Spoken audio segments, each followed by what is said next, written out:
Let's talk about one of the most common SEO problems that I find on business websites.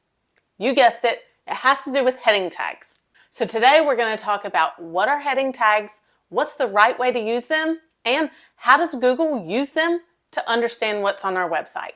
But first, let me introduce myself. Hey there, I'm Stephanie, your go-to website girl.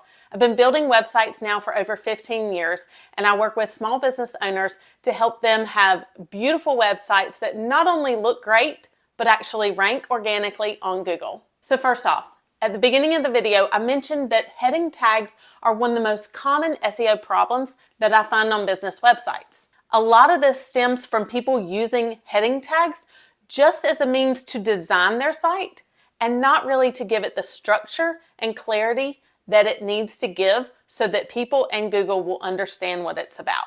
So some of the common problems that I see are having more than one H1 tag per page. Another problem that I find are people skipping over using H2 heading tags. And then we also have the text that has heading tags applied to it, but it really does nothing to tell what the website's about. It might just say, welcome, or hi, my name is so-and-so. Heading tags are not doing anything for your website when you use them in this way. You're missing opportunities, and I don't want you to do that anymore. So let's dive in to what are heading tags, and let's talk about the ways that you can use them in the right way on your website to help you rank higher on Google. So what are heading tags? Heading tags are the titles and subtitles on your website. They're important because they help to organize the content on your site to help people and Google understand the main topic and all the content that supports the main topic that's found on your website.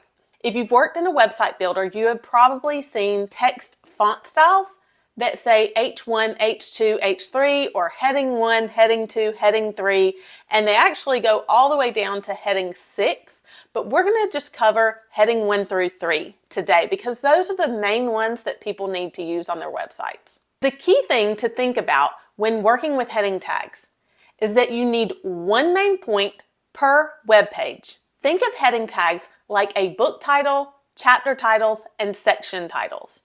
Your H1 tag would be your book title. It's the main topic of your web page. Your H2 tags would be your major sections or like chapter titles. And your H3 tags are your subsections that fall underneath your major sections, kind of like subsections within a chapter of a book. Now let's talk about how does Google even use heading tags to understand what's on our websites. Think of Google like a speed reader. A speed reader reads the highlights of a page. It may not read every single part of the page. It's going to catch the highlights to understand the main point of the page. It needs to be able to skim your headings to understand the main point of the page and what information is on that page that supports that main topic. Take a look at your own website and read nothing but the headings. If that was the only information Google had to go on, would it understand your business? Would it understand who you are, what you do to help people, and what products or services you have to offer? Now, Google looks at a lot more than just heading tags, but heading tags are a huge place to start when it comes to optimizing your website so that Google understands very clearly what your website, what each web page is about. Now, I also want to point out that while we want to optimize our websites for Google, it is incredibly important to make sure that we are thinking of the user first. We want to give a great user experience to anyone visiting our websites.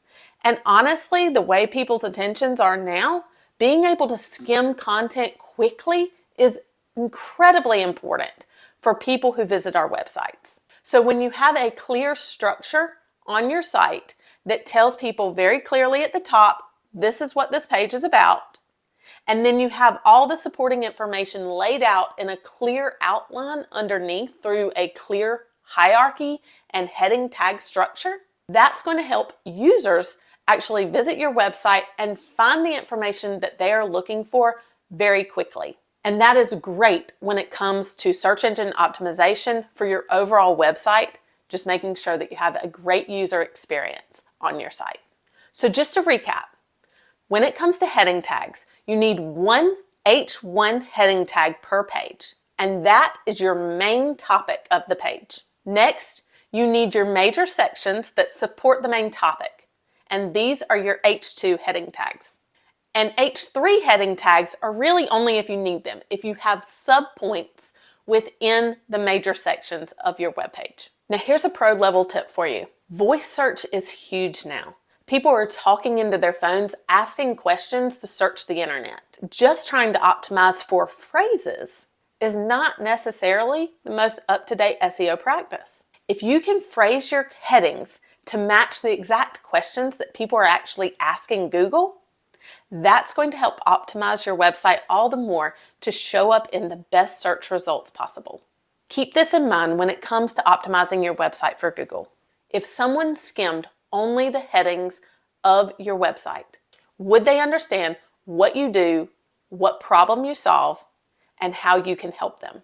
Now, heading tags are not going to solve all your SEO problems, but they're definitely going to get you going in the right direction to help Google understand what each page of your website is all about. If you want more help getting started optimizing your website, or just to understand better what SEO is and why you need it and how it can actually help you, be sure to check out my free guide, SEO Simplified. I'll leave the link in the description below, so be sure to check it out. All right, thanks so much for hanging out with me today. Now let's go optimize those heading tags.